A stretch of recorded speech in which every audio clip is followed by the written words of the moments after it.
Representing Metchosin, British Columbia, Canada, Geoff Morris and Friesen Performance IMCA Modified number 52 joins us on the Beyond the Flags podcast.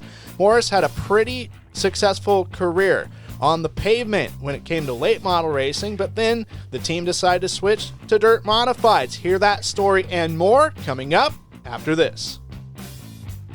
But before we get to the interview, make sure wherever you're listening or watching from, you hit the like button and subscribe so that you don't miss out on future episodes.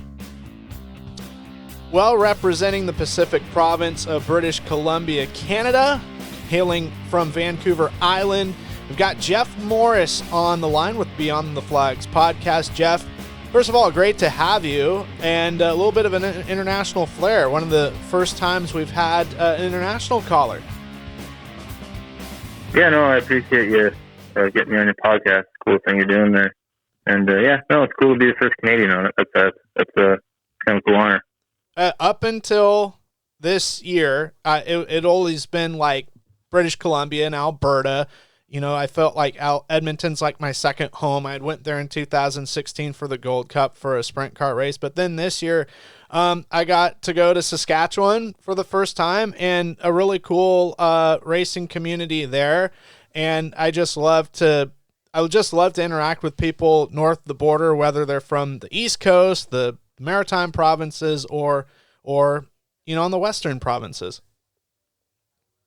Yeah, well, there's a really large racing community up here, and there's a lot of good racers. And yeah, Saskatchewan, I haven't been there personally, but I know it's quite a nice track, and I'd like to make it out that way at some point. But there's a lot of good racers up here.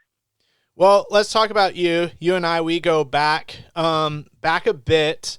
I'm trying to think what year it was. I know that it was one of the Wild West Speed Weeks, and I think you guys caught like maybe the middle of it or something. I remember distinctly I met you and your brother Brent at Coos Bay Speedway. I'm thinking 2018, maybe I think it was 2018. I don't think it was 2017. Yeah, I think you're right with 2018. It was it was pretty embarrassing first time out, something like that, where I think my brother spun out and I T-boned him, and it wasn't a great first experience.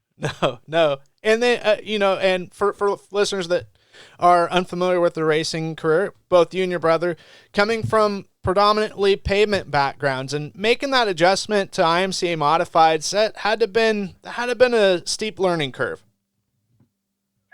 Yeah, it's still a learning curve. It's been a little rough. We both came from stock cars and asphalt late models. I ran asphalt late models for 10 years since I was 19. So, it's been tough. We never ever thought we'd be racing dirt. So we're getting there. We're learning, but there's still a ways to go for sure. But it's been a learning curve. Last year was a really good year for you personally. Was able to pick up the championship at Skagit Speedway for their Friesen Performance IMCA Modified program. And that had to feel like a major accomplishment. Obviously, Skagit is a storied racetrack with a heavy sprint car history. However, like when it comes to the modifieds in the last few years, they've taken it to a serious level, I believe, and anything that you can win at Skagit is a high mark. Yeah, well, they've definitely improved somewhat the last few years, for sure. I can't really speak for the past because I didn't really run it very much, or I didn't run it. Sure. But they went into sanctioning, and it was a big deal for us to commit to doing something like that. With the ferry, so with taking the ferry, you got to commit to going, and dealing with the weather in the Northwest can be pretty tough. But it's a very storied track. It's got a lot of history, and being someone from the island, it's something that it's kind of like a holy grail or a holy ground to go to, because it's just such a cool venue, and it's got a lot of history. So for us, it's another stepping stone. It was a big deal for us. It's not something I ever thought I'd have on my resume as a dirt championship, but it's cool to have something like that. Well, and fast forward to this year, 2024, looked like a little bit of a more limited schedule. I know that you guys participated with the Wild West Speed Week again. Had a handful of top 5 runs. your take on how 2024 went? It was good. It was a little frustrating with some of the results we had, but we kind of decided to try and shoot more, like run around some bigger races and try to take the next step. And not that Skagit isn't competitive. It's just when you're running with guys, especially a state down in Oregon, they're some of the best. So trying to put ourselves in those situations to just push ourselves to be better, and we knew what we were going into, and that we're going to not be as competitive as we want to be, but we feel we got better and moved up in our knowledge and my driving ability and things like that. And yeah, it was successful. There was no wins. There were some seconds, some top fives. There's some disappointments, but yeah, it was semi-successful. Not fully happy with it, but hopefully the next year will be a little better than that. Well, you talked about your early goings, pavement, coming from the pavement racing scene. Tell us about your first times at a racetrack and kind of where and when that was. That would have been Western Speedway growing up there. My uncle Danny, Uncle Ted raced while I was little growing up and watching them race, and then my dad kind of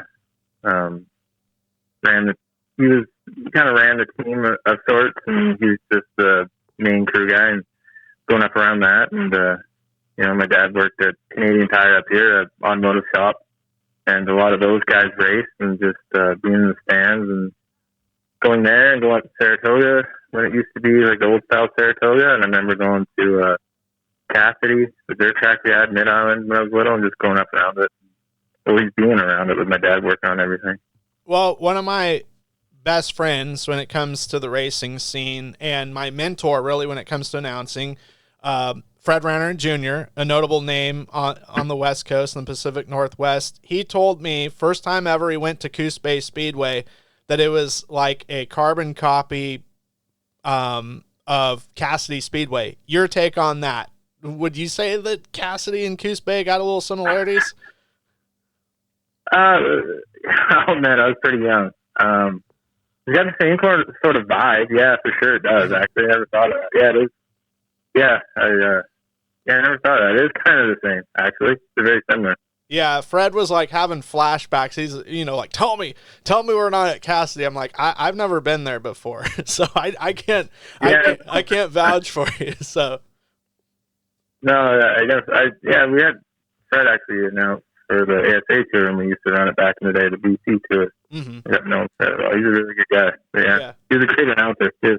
Yeah. Oh man, like I was just on the phone with them. We usually try and call each other like once a month, and when I say we talk on the phone and try and catch up, that's generally like a 3-hour conversation. And if anybody on here knows Fred, he likes to talk, and there's a very huge range of topics that we talk about, from dirt racing to pavement racing to just life and stuff. But it's always cool, because I think that was one of the first things when we met. I said, the ASA BC series, my buddy Fred does that, and you guys knew exactly what I was talking about. So he's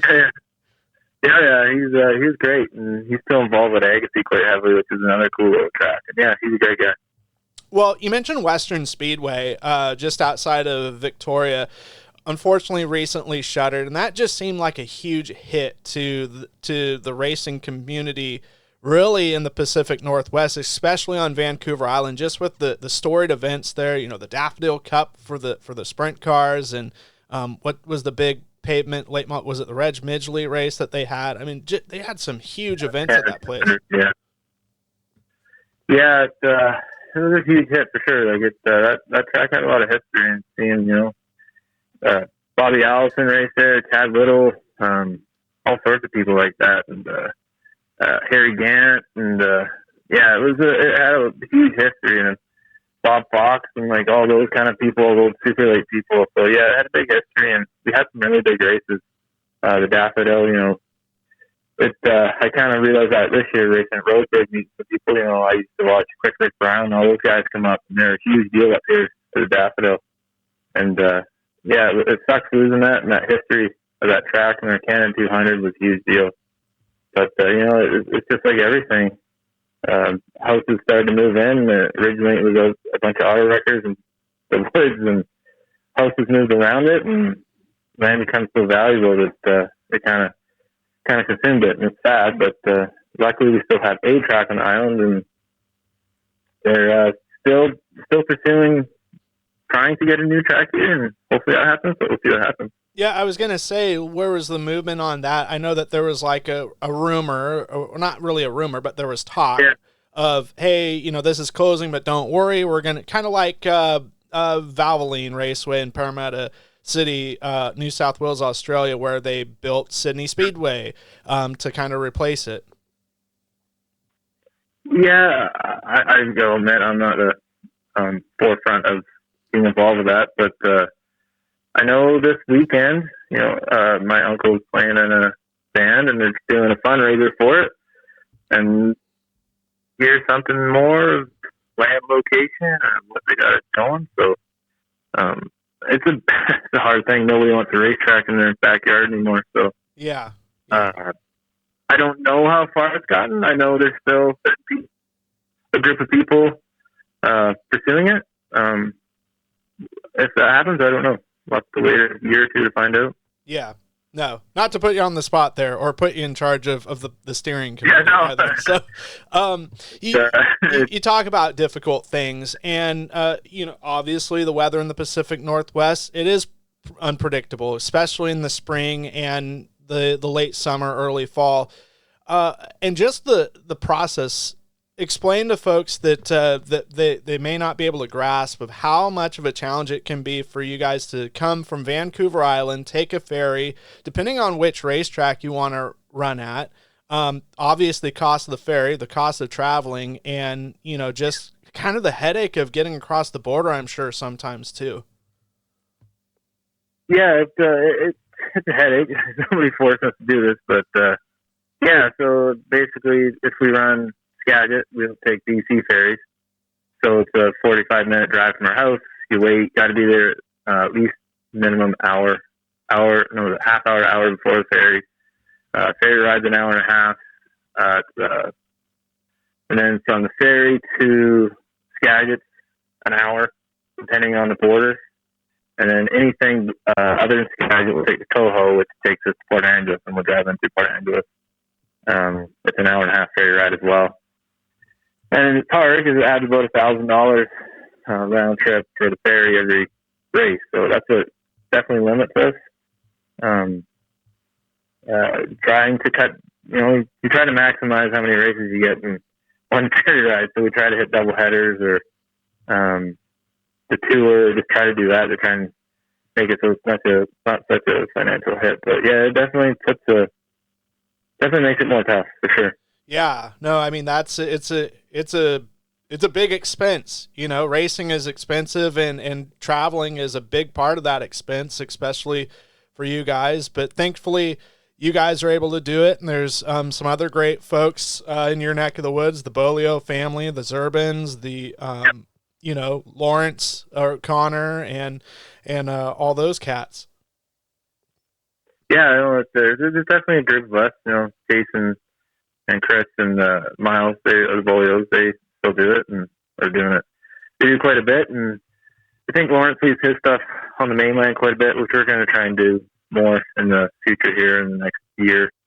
And and Ted does it, and he's same as us. He brings it home all the time, so it adds up. But it's the level of competition is so good in the IMCA series, and being able to travel, and if it rains out, you can drive somewhere else. So it's definitely worth it for sure.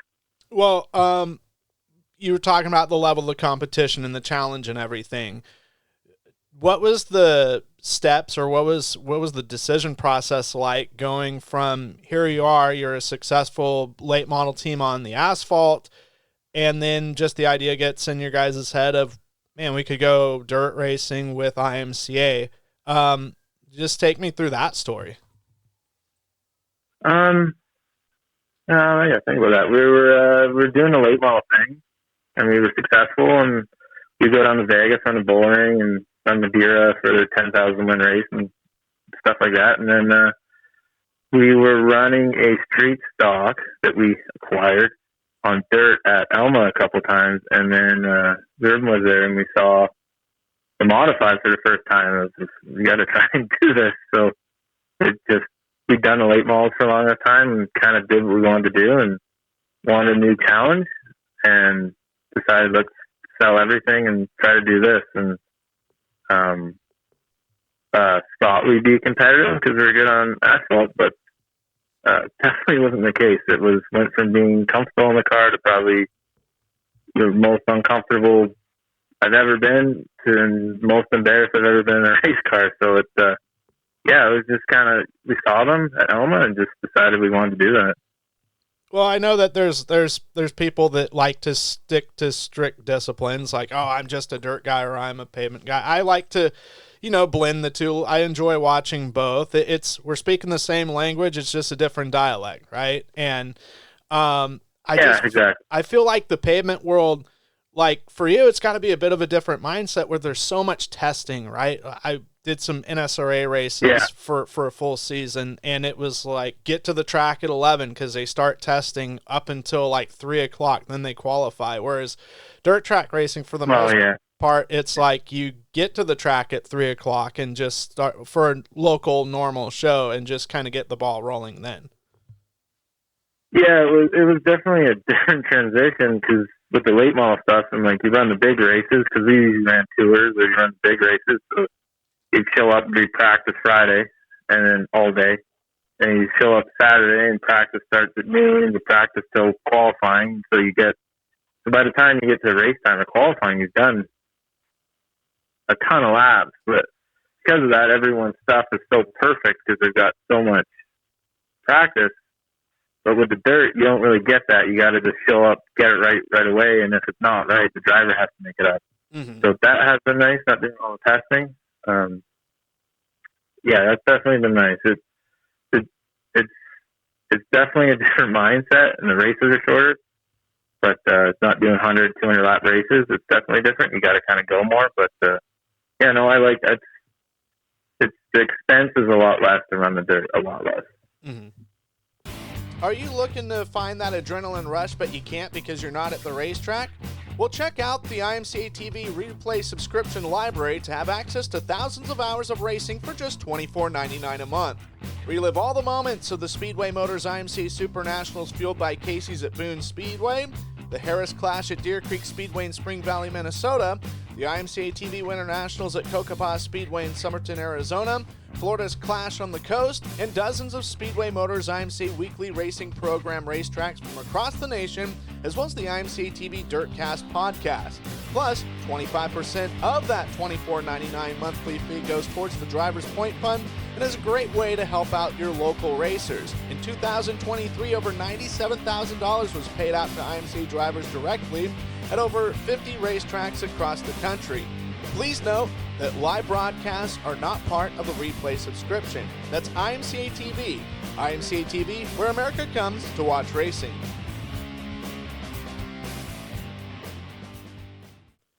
Well, 52. What's the story with selecting that number? I know that your brother's 25. Why did you choose 52? I guess is what my main question was. Well, it's kind of obvious, but I don't know. Like growing up, my sports numbers were 13 and 17.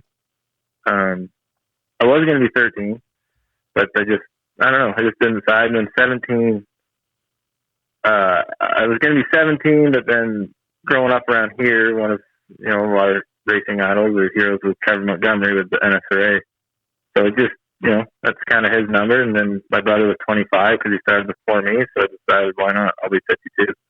Nothing really too exciting to it. I just wanted to be off for my brother. There you go. And where you're from is the Victoria area. Metchosin still, right, these days?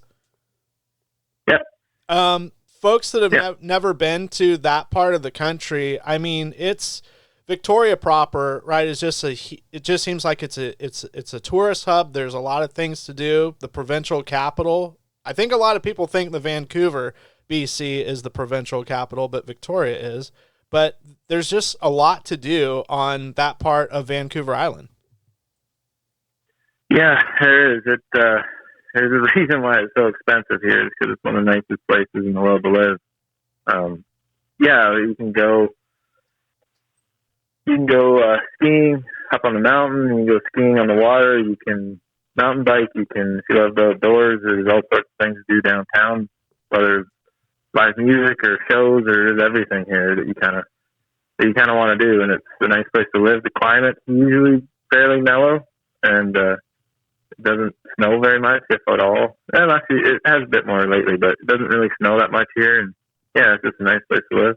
Well, and just, you got the ships that are coming in that are going into Puget Sound or through the Straits of St. Juan de Fuca, or headed towards the archipelago. And fishing is huge too.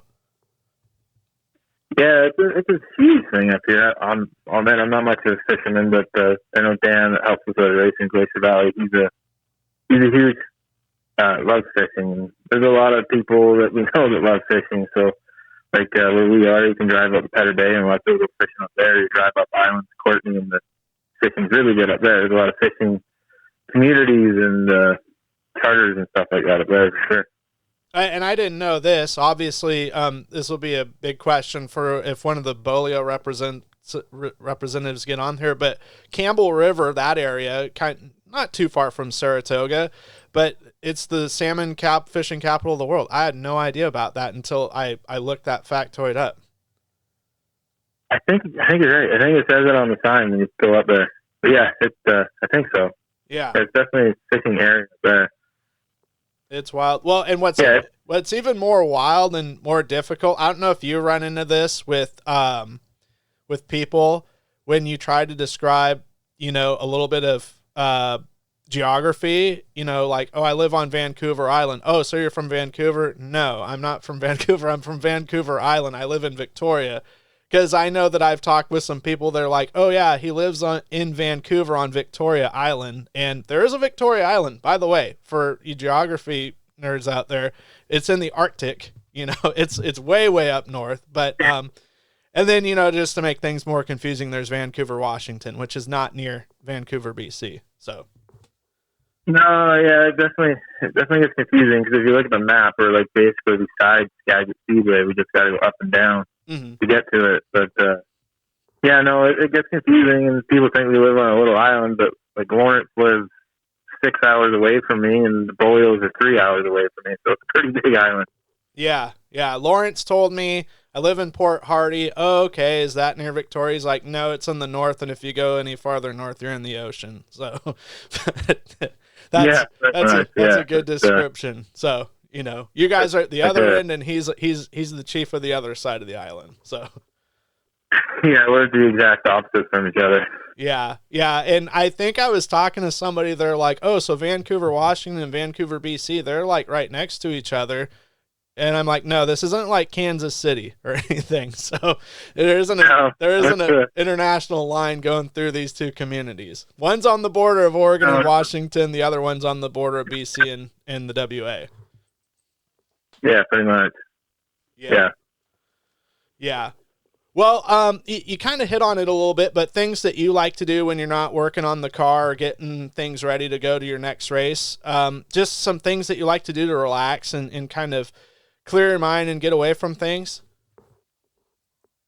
Yeah, we like just this weekend we're up there. We have a family property up in Saratoga, which is right by the track, not on purpose, but we go up there to the beach and hang out up there and take the dog for hikes, go out in the wilderness and go for hikes. And I used to travel bike quite a bit, and kind of hurt myself, so I'm not doing that so much. And there's a big car culture around here, actually, like really big.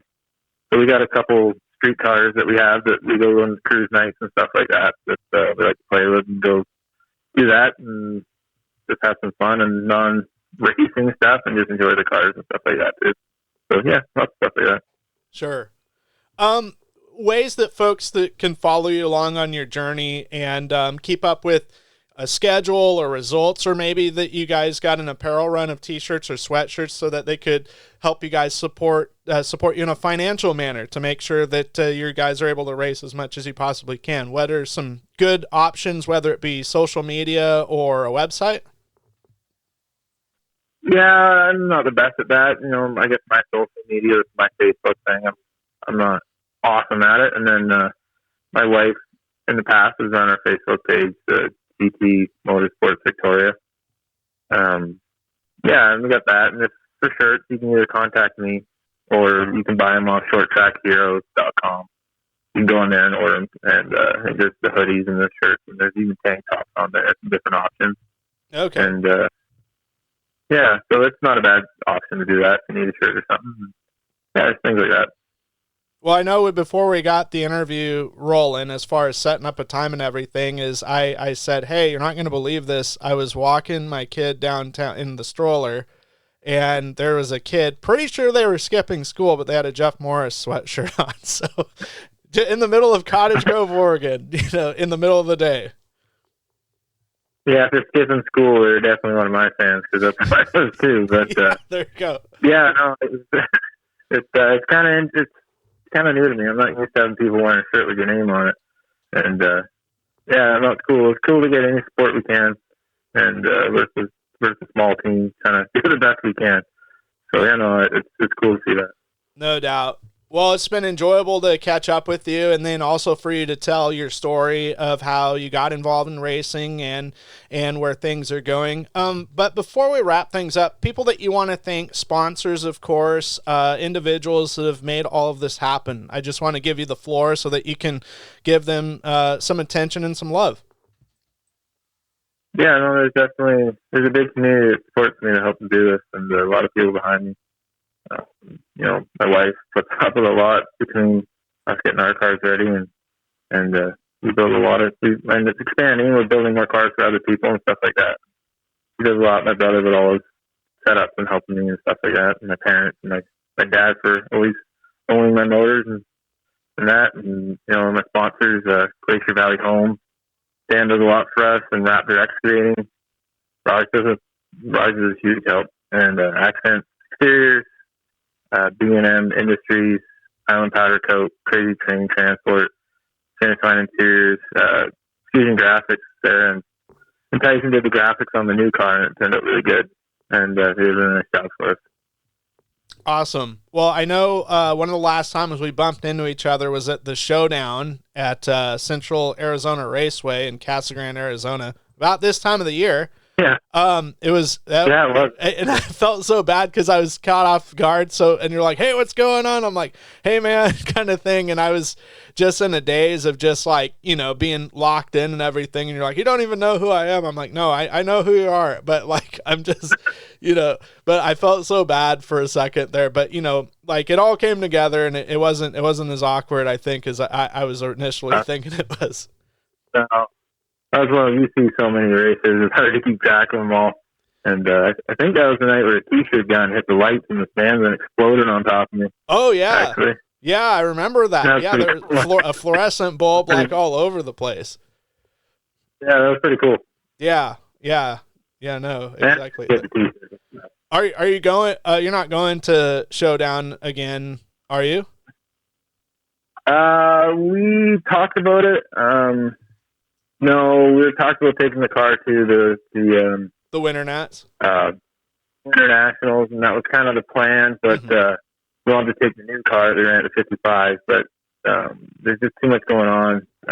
Lots of work coming up and building new cars for some other people down in Washington and stuff like that. So just don't really have the time, and we'd like to, but maybe next year. Sure. Well, hopefully we'll be catching you at the Wild West Speed Week for sure in the summer. That'll be. We'll have to definitely catch up in person there. But it's been great having you, Geoff, and I really appreciate you coming on and telling your story. And I look forward to seeing how 2025 goes. And I hope that it's a really good season for you and your race team. No, I appreciate it, Ben. You've always been nice to me, and I do appreciate that, and I appreciate you getting me on your podcast here to try and promote what we do. Well, race fans, that does it for this interview. We hope you enjoyed it.